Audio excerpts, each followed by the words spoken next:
Well, welcome to the 700 Club, and thanks for joining us. At home and abroad, America is facing a growing number of challenges.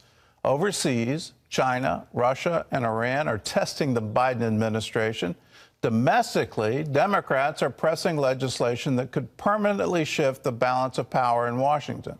Recently, Pat talked with former Secretary of State Mike Pompeo here in our studio about these multiple threats and what can be done to stop them. Take a look at this CBN News exclusive interview.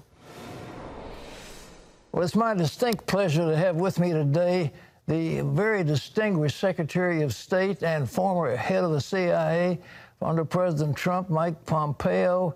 He's done a fantastic job with foreign policy, and we're going to talk about what's going on in the Biden administration. And I might also say that the Secretary is going to be given the graduation address to the biggest class in Regent University's history. So it's a pleasure to welcome him to the 700 Club. God bless you. It's great to be with you. God bless you. It's really good to see you again. Thank you. I am so looking forward to the commencement address. Oh, yeah. It'll just be such fun. Well, the Christian leadership has changed the world. Let me ask you something.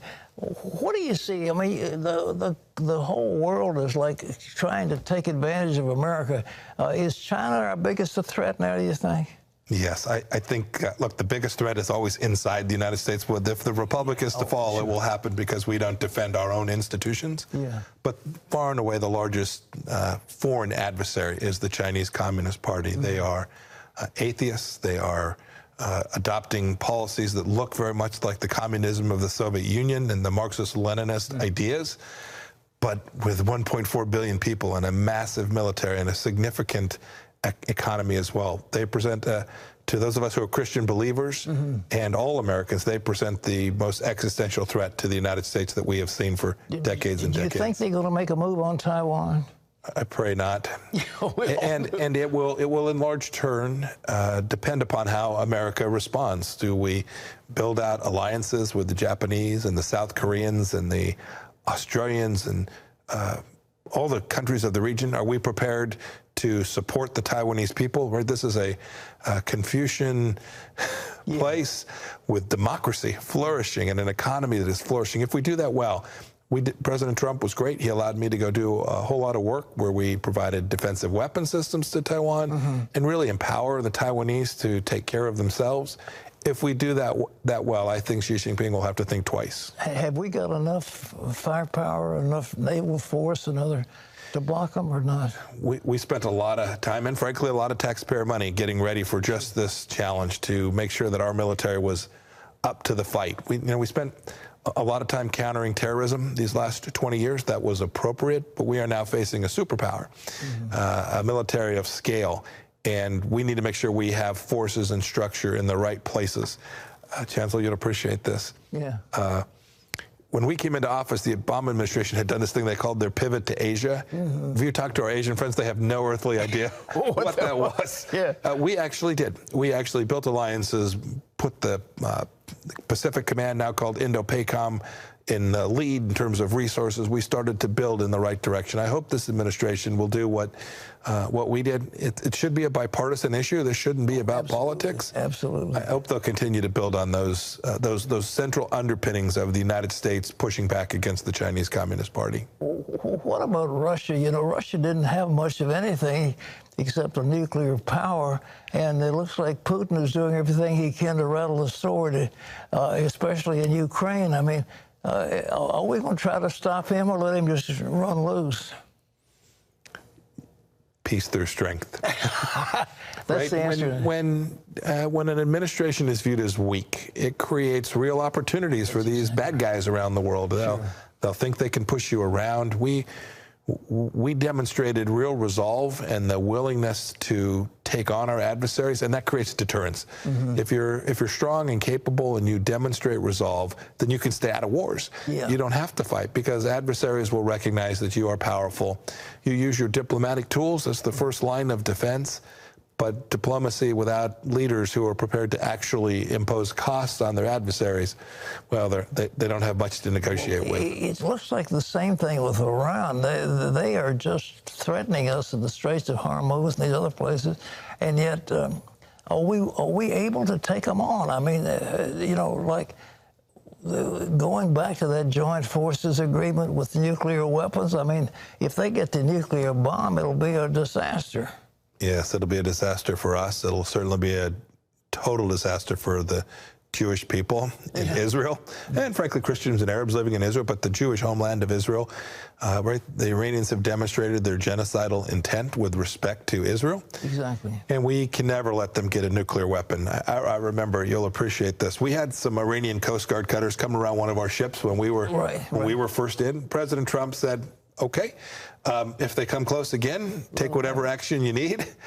We communicated that to the Iranians, that this was our policy, and we never had that problem again. We had it just a few days ago. And we just had it. They're testing President Biden. They're going to see if he has the same resolve that President Trump had and that our team had. I hope and pray that they do. Because while they're in Vienna negotiating to hand back a whole bunch of money to the Iranians, when the U.S. negotiators are willing to hand over everything, the Iranians are flying over our ships, approaching our cutters, enriching uranium at levels they have never enriched before.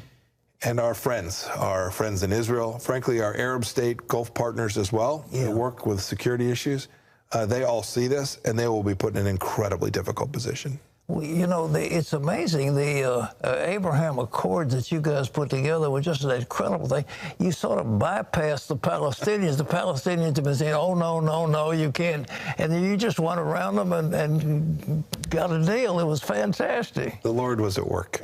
There's no doubt. 40 years of failed policy where the central premise was, if you don't solve this problem between the Palestinians and Israel, then nothing can move forward. We said, that's just crazy. And by the way, if we're wrong, so be it. We can't do any worse than y'all did. And so we took a completely different approach and began to build out. It took us almost 4 years to build out the trust and confidence of those Arab leaders, and frankly of Prime Minister Netanyahu as well. But once we did that, we got this glorious outcome, these Abraham Accords, which will change the nature of how ordinary citizens in the Middle East live for decades to come. It was absolutely brilliant. Well, now, do you think Saudis are going to come along and will they sign a peace deal with Israel? I think they probably want to, don't they? I think so. Yeah. I think so. I think the Saudi people want to as well. I think that's always the thing that's most important. But it's harder if the American president isn't strong enough to stand behind and provide support to that. There's no doubt that President Trump, as a leader, enabled those Abraham Accords to come together. It took great leaders in Bahrain, in Emirates, and in Israel, but you needed America. You needed America to be there working and have confidence that the American Secretary of State would assist them in making it all go.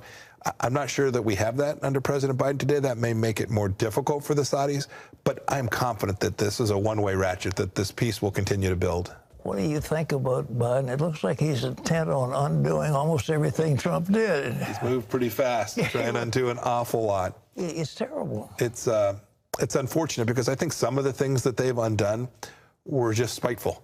Yeah. That is, there wasn't a lot of policy consideration, right? The mess that we have at our border today, there's no logic in having undone these things that we built over 4 years. These weren't partisan things. These were just every nation controls its border and what flows across its border, and they chose to sort of pull the pins out of the Jenga puzzle. And of course it now has collapsed on top of them, and with an enormous humanitarian crisis. So I regret that. Look, they have different views on some things, so be it, but there's no need to just go undo things for the sake of undoing them. Well, it looks like that there's a massive thrust to push this country into sort of a socialist morass.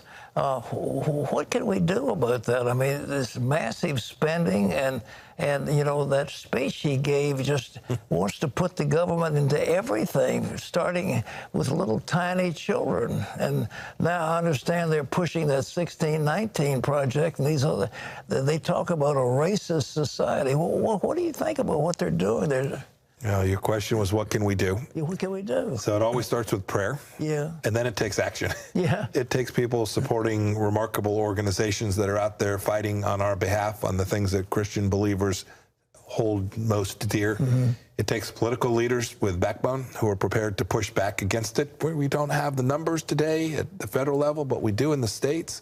And we may well again by the next election cycle. And so we need to resist all of these efforts to put the government in every corner of our lives, you would have seen too. They're proposing legislation. One of them is called the Equality Act. Yeah. That poses real risks to organizations like the 700 Club, organizations that simply want to evangelize and speak to their own Christian faith and how we as American citizens should behave in the world. These are dangerous ideas, and our responsibility, each of us, wherever we are, I'm not just a private citizen today, each of us has a responsibility to do everything we can to push back against it, to do so in a way that is faithful to our Savior and mindful of the importance of America, not only to all of us and our children and grandchildren, but to the world as well. Are you working on behalf of some of these? It looks like a few seats and the Republican can flip the House. Yeah, I'm working real hard. Are you really? So I'm going to be in Pennsylvania next week and then up in Wisconsin. I was out in Nebraska and Texas and Iowa a couple weeks back. Wow. Trying to help candidates all across America be successful come 2022. Have we got enough of them? I think we do. I think we do. I think we do. But if you're out there and you're listening, you're watching, you're thinking about it, and you are a good conservative, faithful believer, and you think you have a good mission, I'd urge everybody to compete and go make sure we have really talented candidates. We've got to not only win by a couple of seats, want a big enough majority that we never have to risk the same thing happening again. You know, I've seen the House, but are there possibilities? Is there a possibility of flipping the Senate? There is. It's 50-50 today. Yeah.